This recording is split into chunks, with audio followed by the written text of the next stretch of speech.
You're eating a calorie deficit, you're hitting your workouts, you're doing everything by the book, but the scale just isn't moving. Sound familiar? You're definitely not alone. Most people think a calorie deficit automatically guarantees fat loss, but there's actually a few sneaky reasons why it might not be working, and they're literally the exact mistakes holding you back. And if you're tired of spinning your wheels, this video is gonna be exactly for you, so let's jump into it.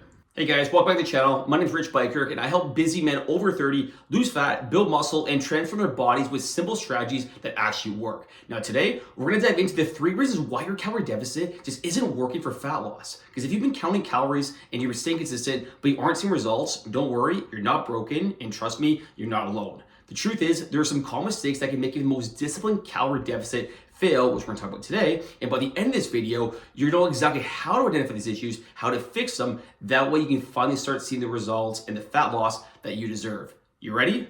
Let's go. All right, let's start with the most common reason your calorie deficit isn't working. You're probably just eating more calories than you think. Now this happens to everyone, so don't worry, even myself. And it's way too easy to underestimate portion sizes, forget to track that handful of snacks, or ignore those, drinks, sauces, oils, whatever it may be. But here's the deal. Those small untracked calories can add up fast and completely erase your calorie deficit. And think that's gonna be a leaky bucket. Because if you're not paying attention to the little things, your effort's gonna spill over and your fat loss is gonna eventually stall. Now, I'm gonna give you the simplest trick how to fix this in 1 sec, but let me give you a bit of a study to kind of really reflect what I'm saying. So there was like a meta-analysis research article, which is a big study, I should say, and that showed humans actually underestimate how many calories we take in by 20 to 50%, which is pretty insane. So let's say you think you're having 2,000 calories, you're probably having somewhere between 24 to actually 4,000 calories, which is a massive number. If this sounds like you, and let's say you have like a low calorie diet, but you can't lose fat, I'm gonna give you the simplest trick I use that works great with our clients, and I would say 99 out of 100 times, this is gonna fix the issue.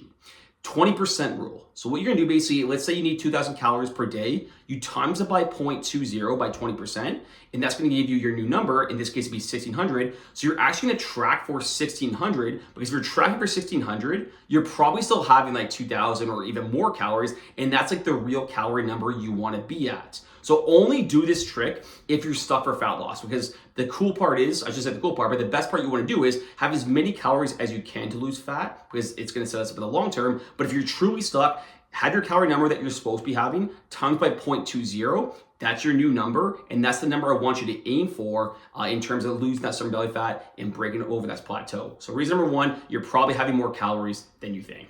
All right, the second reason your calorie deficit might not be working, and it might surprise you, but your metabolism is actually slowed down. Now here's what happens. When you're in a calorie deficit for an extended period of time, so for a long time, your body actually starts to adapt. It's something called metabolic adaptation. It's your body's way of conserving energy to basically just kind of keep you alive.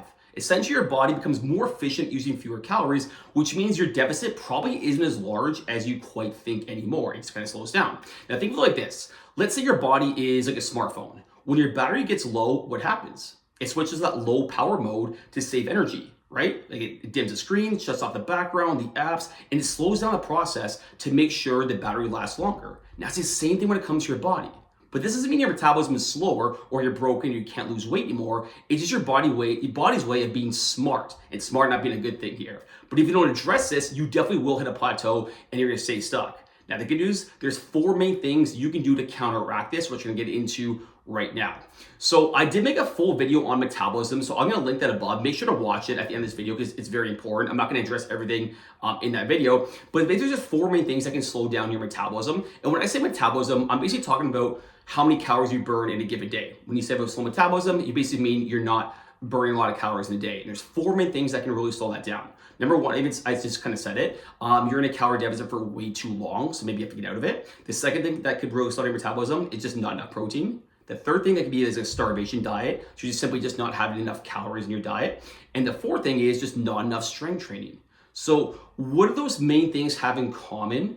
It really affects our muscle mass. And when we lose our muscle mass, it's gonna affect something called our BMR, our basal metabolic rate, which is 70% of how many calories we burn in a given day. So if we're starving ourselves, our protein's too low, we're not doing strength training, and we're in a calorie deficit for so long, well, our BMR is basically gonna go a lot lower, and it just makes burning calories a lot harder to do. So how to fix it? I kind of look at the 4 things that affect it. Also, you have to increase your protein. If you're doing a lot of cardio, I want you to switch your efforts from cardio to more weight training. The third thing you do is increase your calories a little bit. Now, you might gain a little bit of weight at first, but think of it as like one step back and then 2 steps forward. And I promise you, in the long run, it's gonna be a lot better. And the fourth thing you do, of course, is just kind of get out your calorie deficit for a little bit. Maybe let's say you eat at maintenance calories, you bump your calories a little bit, stay there for maybe 2 to 4 weeks, and then once the 2 to 4 weeks are done, you can reset and boom. Once you start lowering your calories again, it should be a lot easier for you to drop fat. So hope that makes sense. So reason number 2, your metabolism probably slowed down. If that's the case, 4 things you can do to fix it, like I just said. And if you want more info on it, I'm gonna link the card below, or excuse me, above. But let's get into reason number 3 right now. Okay, make sure to hang around towards the end because I have an awesome free gift for you. But the third reason why your calorie deficit isn't working, and it's a big one, it's probably that you're overestimating how many calories you're actually burning in a workout or in a given day. Now here's the thing.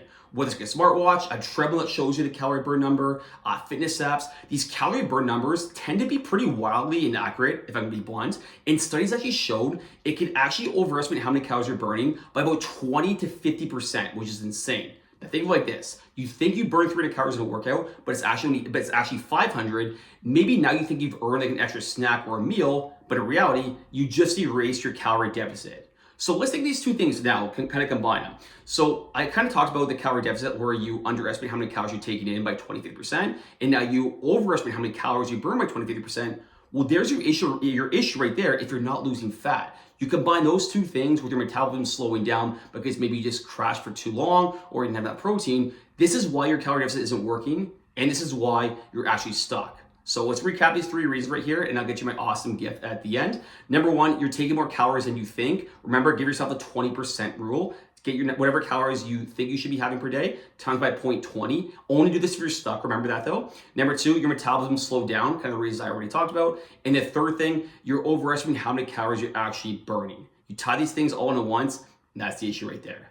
The good news though, these things are all fixable, and fat loss is about identifying the roadblocks, making these adjustments, and then staying consistent. Now I want to hear from you. Like, what's your biggest struggle when it comes to fat loss? Is it like you're eating too much? Is it like you're not, working out enough? Is it like maybe you're relying too much on these calorie trackers? Let me know in the comments below. I'd love to kind of hear your opinions. I can even make more videos on these issues or questions that you might have. Now, the awesome free gift for you, I'm gonna link it in the comments, and it's gonna be basically a free stubborn fat cheat sheet for you that you can basically plug and play. And I guarantee if you use this, you're gonna lose those 10, 20, 30, 40 pounds that stubborn belly fat going in 2025, or say in 2025. You won't get this done by 2025 and into the future. So make sure you grab that, and I'll link that in the comments below. Thanks so much for watching. Hope you enjoyed it, and we'll talk super soon.